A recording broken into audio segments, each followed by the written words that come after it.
योगेशं सच्चिदानन्दं वासुदेवं व्रजप्रियं धर्मसंस्थापकं वीरं कृष्णं वंदे जगद्गुरुं। हरे कृष्णा। आप सभी का स्वागत है कृष्णा डिवोशन यूट्यूब चैनल पर और आप सभी श्रवण कर रहे हैं श्री कृष्ण चरित अमृतम, भगवान की अद्भुत लीला का वर्णन। आप सभी श्रवण करें और आनंद के सरोवर में डूबते जाएं, निमग्न होते जाएं। हम श्रवण कर रहे हैं श्री कृष्ण उद्धव संवाद और आप सब ने पिछले भाग तक श्रवण किया कि प्रभु श्री कृष्ण ने उद्धव को वृंदावन की ओर भेज दिया है अपना संदेश देकर। तो आज के भाग में इसके आगे श्रवण करते हैं। भाग 223 और इसका शीर्षक है चिन्मय वृंदावन और यह उद्धव जी का प्रसंग है 7 नंबर पर। इसके पीछे हम श्री कृष्ण उद्धव संवाद यानी कि उद्धव प्रसंग श्रवण कर रहे हैं। तो उद्धव जी पहुँचे हैं वृंदावन। उद्धव जी कहते हैं कि विदुर जी से कि मैंने देवताओं का वन नंदन कानन देखा था। वहाँ पर मुझे मेरे गुरु बृहस्पति जी लेकर गए थे। वो कानन बहुत ही सुंदर था, अति सुंदर, सुंदरतम था। मुझे स्मरण है उन देवों का वन देखकर मैं अपने गुरु बृहस्पति जी को बारंबार धन्यवाद दे रहा था। पर ये वृंदावन, ओहो, इसको देखकर तो मैं आश्चर्यचकित हूँ। ये तो सुंदरतम नहीं, ये तो चिन्मय है। हाँ, वो नंद नंदन कानन भले ही विश्व ब्रह्मांड का सुंदर वन था, पर ये वृंदावन तो चैतन्य है। इसका कण कण चैतन्य है। इसके वृक्ष, इसकी लताएं सब बोलती हैं, पूछती हैं, अपनी ओर खींचती हैं। तो जब उनके रथ ने वृंदावन में प्रवेश किया तब उद्धव जी को यह अनुभूति हुई और यह अद्भुत थी। यही बात वो अपने विदुर जी को बता रहे हैं। विदुर जी भी उनसे क्वेश्चन करते हैं कि क्या पूछ रही थी वृंदावन की लताएं, क्या कहकर अपनी ओर खींच रहे थे यह वृक्ष। तो उद्धव जी कहते हैं, क्या कहूँ मैं, मेरे रथ ने जैसे ही वृंदावन की सीमा में प्रवेश किया तो वृंदावन को देखकर सब मुझे प्रथम यही अनुभूति हुई कि मानो सब स्वागत के लिए उत्सुक हैं और स्वागत समुत्सुका यही कह रहे हैं। मुझे देखते ही वृक्ष झूमने लगे, लताएं हिलकर अपना आनंद अभिव्यक्त कर रही थी।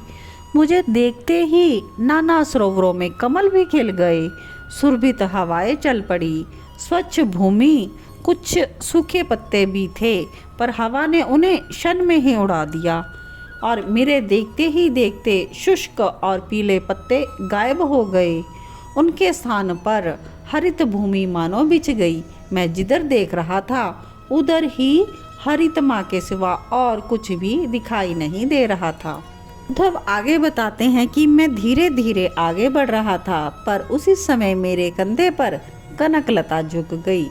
उस समय ना वायु का चलना था, ना किसी ने उसे झुकाया था, पर वो स्वयं ही झुक गई और मानो मुझसे पूछ रही थी, कहाँ है मेरे श्याम।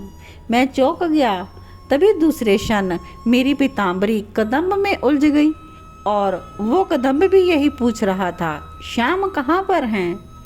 फिर पुष्प झड़ने लगे मेरे ऊपर और सबका यही प्रश्न था, श्याम कहाँ हैं।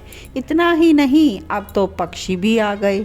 तोता, मैना, कोयल सब मेरे रथ के आगे पीछे मंडराने लगे, पूछते हैं, कहाँ हैं श्याम।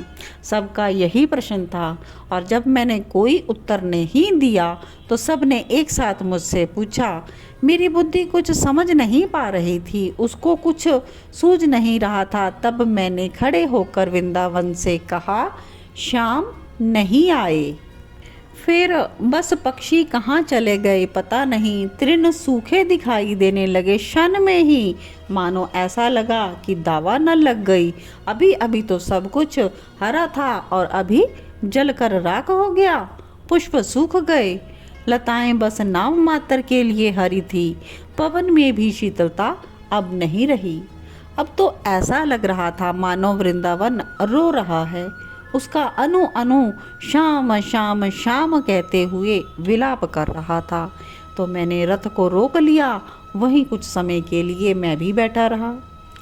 अंधड़ जल पड़ा था, अब वियोग की अग्नि में जल रहा था वन। अभी अभी जो वन सुरों के वन को भी लज्जित करने वाला था, और मेरे यह कहते ही कि शाम नहीं आए, तो यह सुनकर श्री कृष्ण वियोग की भीषण ज्वाला में धधक उठा।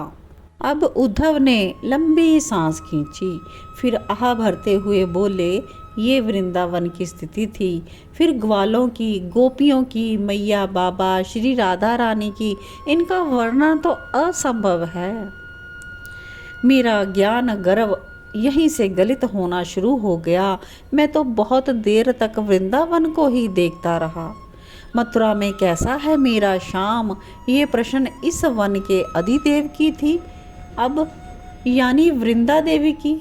मैं रथ में उठकर खड़ा हो गया। ठीक है, मैं इतना ही बोल सका, पर ये क्या, आकाश में बादल छा गए एकाएक और वर्षा होने लगी। यहाँ ऋतुएं क्षण क्षण में बदल रही हैं। ये क्या है, ये वर्षा क्यों?